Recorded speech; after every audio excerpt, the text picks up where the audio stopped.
ଦୁଷ୍ଟ ବ୍ରଣ ବା ପୁରୁଣା ଘା'ର ଆୟୁର୍ବେଦ ଉପଚାର। ଦୁଷ୍ଟ ବ୍ରଣ ବା ପୁରୁଣା ଘା'ର ଆୟୁର୍ବେଦ ଉପଚାର। ବାୟୁ ଦୂଷିତ ହାଡ଼ରେ ଅଟକି ରହି ଚର୍ମ, ରକ୍ତ, ମାଂସ ଓ ମେଦ ଧାତୁ ଦୂଷିତ କରି ଏହି ଦୁଷ୍ଟ ବ୍ରଣ ଉତ୍ପନ୍ନ ହୁଏ। ବ୍ରଣ ପୁଜ ଦୁର୍ଗନ୍ଧ ହେଲେ, ପୁଜ ସହିତ ରକ୍ତସ୍ରାବ ହେଲେ, ବହୁଦିନ ପର୍ଯ୍ୟନ୍ତ ଆରୋଗ୍ୟ ନ ହେଲେ ତାହାକୁ ଦୁଷ୍ଟ ବ୍ରଣ ବା ପୁରୁଣା ଘା କହନ୍ତି ବା କ୍ୟାନ୍ସର କହନ୍ତି।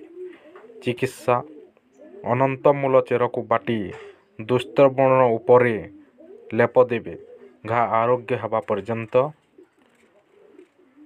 ନମ୍ବର 1 ଚିକିତ୍ସା: କୈଶୋର ଗୁଗୁଲ ଓ ତ୍ରିଫଳା ଗୁଗୁଲ ପ୍ରତ୍ୟେକରୁ 1 ବଟିକା ଲେଖାଏଁ ସକାଳେ ଓ ସନ୍ଧ୍ୟାରେ ଉଷୁମ ଜଳ ସହିତ ସେବନ କରିବେ 1 ରୁ 2 ମାସ।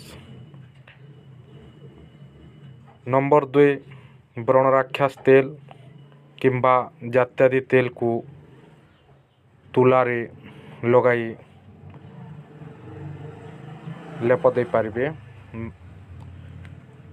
ଆମର ଏହି ଚ୍ୟାନେଲକୁ ସବସ୍କ୍ରାଇବ୍ କରୁନ୍, ଲାଇକ୍ କରୁନ୍।